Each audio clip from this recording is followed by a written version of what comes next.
Hi friends, என்னுடைய last வீடியோவில் garden renovation work போயிட்டுருக்குன்னு சொல்லியிருப்பேன். அப்படி ரெனோவேட் பண்ணும்போது நிறைய பார்ட்ஸ் வைக்க ஸ்டாண்டும் இல்லை, பிளேஸும் இல்லாமல் போயிடுச்சு. கடைசியாக கீரை க்ரோ பேக்கு பின்னாடி ஸ்பேஸை கண்டுபிடிச்சி அங்கே வச்சிடலான்னு முடிவு பண்ணிட்டோம். இந்த டைம் இரும்பு ஸ்டாண்ட் பண்ண எங்ககிட்ட பட்ஜெட் இல்லை. அதனால் ட்ரெயின் செல் மேட்டும் யூஸ் பண்ணாமல் பிவிசி ஸ்டாண்டை சிம்பிளாக செஞ்சிடலான்னு சொல்லி முடிவு பண்ணிட்டோம். இன்றைக்கி வீடியோவில் இந்த ஸ்டாண்டு பண்ண என்ன பொருள் தேவை, இதுக்கு எவ்வளோ செலவாச்சு அப்படிங்கிறத சொல்ல போகிறேன். ஸோ வீடியோவை கடைசி வரைக்கும் பாருங்கள். வாங்க இப்போ வீடியோக்குள்ளே போகலாம்.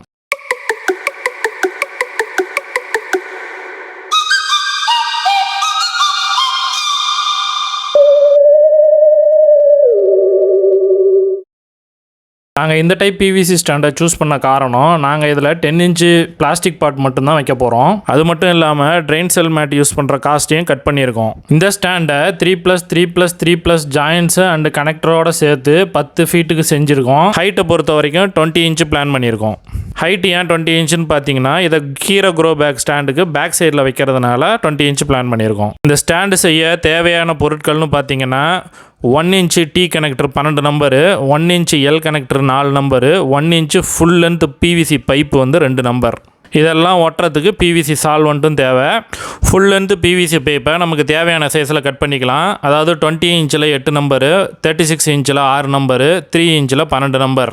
அடுத்து பிளான் பண்ண மாடலுக்கு ஏற்ற மாதிரி டாப் சைடை ஃபஸ்ட்டு அசம்பிள் பண்ணி தரையில் வச்சுட்டு கடைசியாக 20 இன்ச்சு கட் பண்ணி வச்சுருந்த லெக் பீஸை மாட்டி ஸ்டாண்டை நிமித்திடலாம். இப்போது அந்த ஸ்டாண்டில் ஏதாவது பெண்டு இருக்கா, லெக்கு மேலே கீழே இருந்தால் அதை சமப்படுத்திக்கலாம்.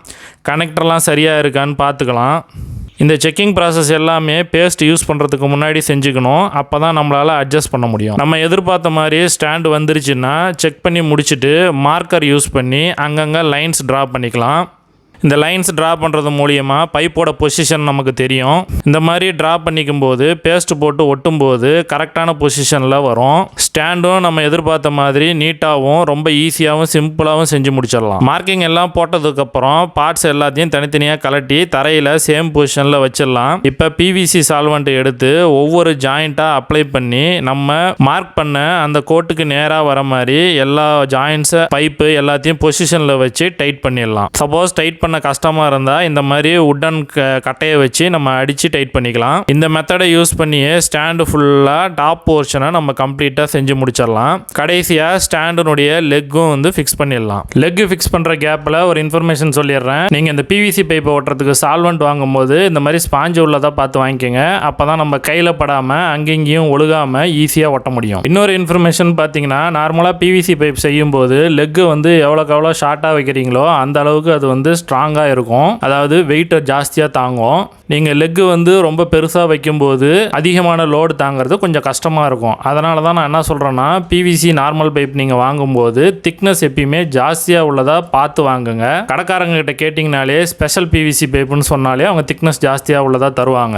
அப்படி இல்லைன்னா ஃபினோலக்ஸ் மாதிரி பிராண்டட் பைப்புக்கு போயிடுங்க. பிராண்டட் பைப் போகும்போது காஸ்ட் கொஞ்சம் எக்ஸ்பென்சிவாக இருக்கும். அதையும் நோட் பண்ணி வச்சுங்க. தேர்ட் இன்ஃபர்மேஷன் என்னன்னு பார்த்தீங்கன்னா, நீங்கள் பிவிசி சால்வெண்ட் யூஸ் பண்ணி ஒட்டும்போது ரொம்ப ஃபாஸ்ட்டாக அது ஹீல் ஆகிடும். அது ஹீல் ஆகிறதுக்குள்ளார நம்ம பைப்பை கரெக்டாக இன்சர்ட் பண்ணி பொசிஷனில் ஃபிக்ஸ் பண்ணணும். இதுக்கு தான் நம்ம ஃபஸ்ட்டே போட்ட மார்க்கிங் நல்லா ஹெல்ப் பண்ணும். இந்த டிப்பு நிறைய பேர் சொல்லியிருக்க மாட்டாங்க. இந்த டிப்பு உங்களுக்கு யூஸ்ஃபுல்லாக இருந்ததுன்னா மறக்காமல் ஒரு லைக்கை போட்டு விட்ருங்க.